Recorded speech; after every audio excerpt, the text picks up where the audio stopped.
Hey everybody, Fulcher Rash, welcome back to 365 Days of Irish Tenor Banjo Tunes.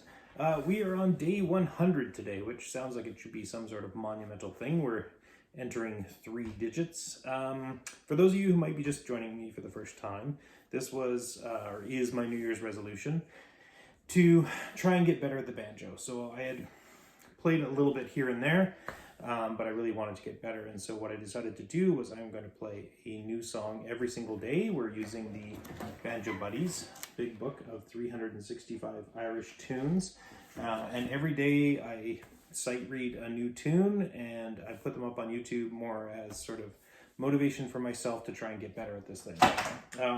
It has turned out to be useful for some beginners because I play at a fairly slow pace and they've found it useful, or so very few people have told me. I don't think I have many people who actually watch my videos.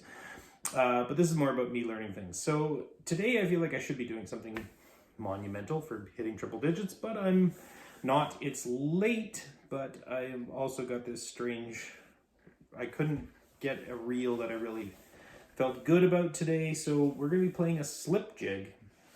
And I have only played one slip jig in this whole series so far.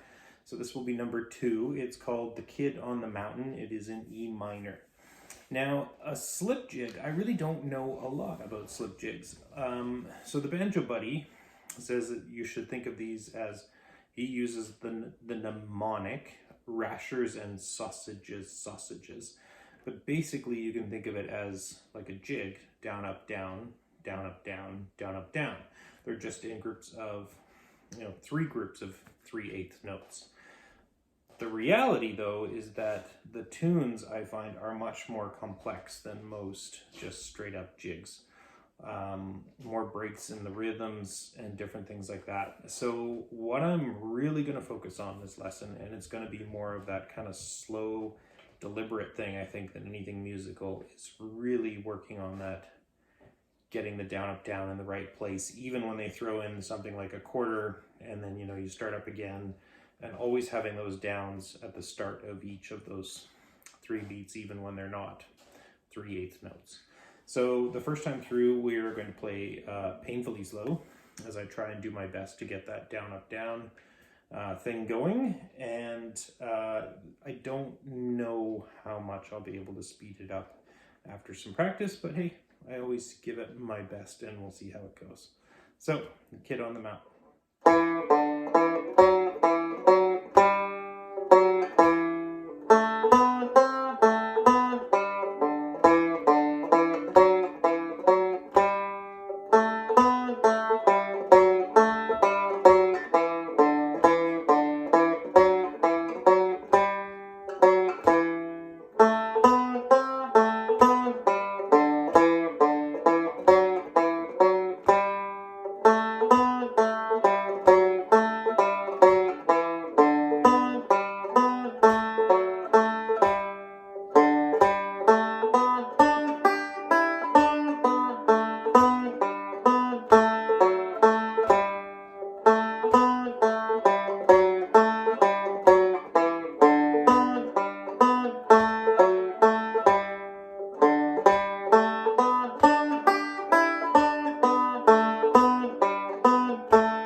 not too bad, but harder than I thought because I didn't read it.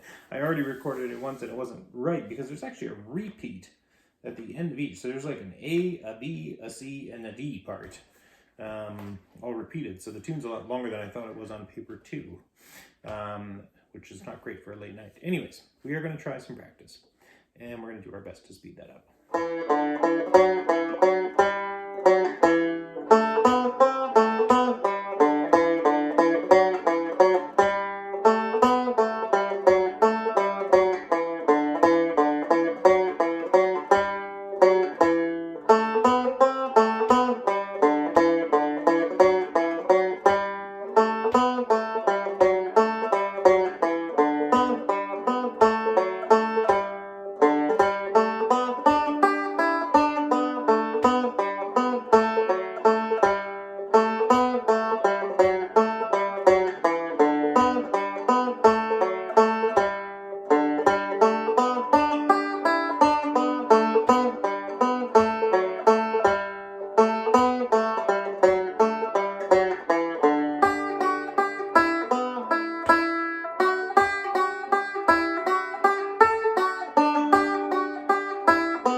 Not too bad.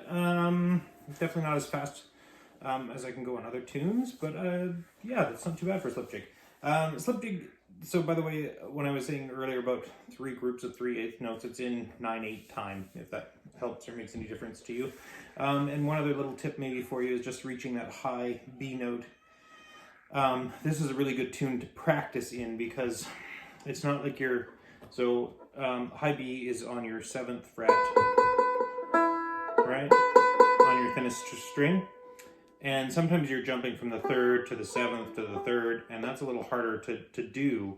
But on this particular one, it's going from the 5th to the 7th, so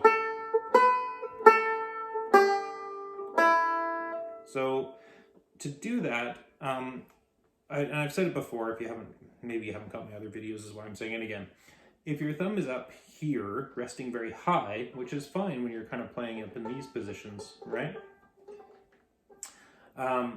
It's not so bad, but when you want to go then pivot to here, if my thumb is really jammed there, that's a stretch. I can't do that.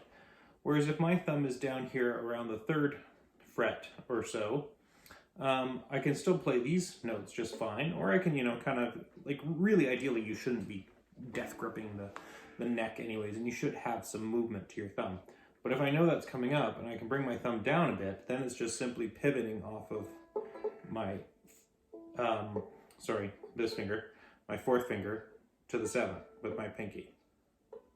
And I know some people do that different. Some people move from here and then they do this. They change positions and they'll do that. But then I find it's harder to go to the 3. I tend to think of this finger for my 1st and 2nd frets, this finger for my 3rd and 4th, this finger for my 5th and 6th, and then pinky would be 7th, potentially 8th, I guess, but I would probably shift up then if I was into that sort of a situation. Anyways, that's how I learned it from books and the internet and what I've done, but as I said before, I'm a beginner, so it's just how I do it, and I don't know if it's right or not. If somebody wants to correct me, feel free. Anyways, that is it for tonight for episode 100 of 365 Days of Irish Tenor Banjo Tunes, and we will see you all tomorrow. Slán!